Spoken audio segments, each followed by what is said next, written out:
పెట్టి సందె మసక చీర గట్టి సందు చూసి కన్నుగొట్టి సిగ పువ్వు తెమ్మంటే మగరాయుడు అరటి పువ్వు తెస్తాడు అడవి పురుషుడు.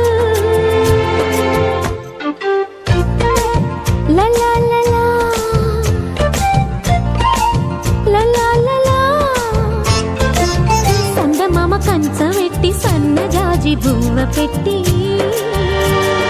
సందె మసక చీర గట్టి సందు చూసి కన్నుగొట్టి భద్రాద్రి రావుని పెళ్లి కొడుకోవాలా, సీతలంటే నిన్ను మనం ఆడుకోవాలా, బెజవాడ కనకదుర్గ బాసికాలు తేవాలా, బాసర్లో సరస్వతి పసుపు కుంకుమలు ఇవ్వాలా.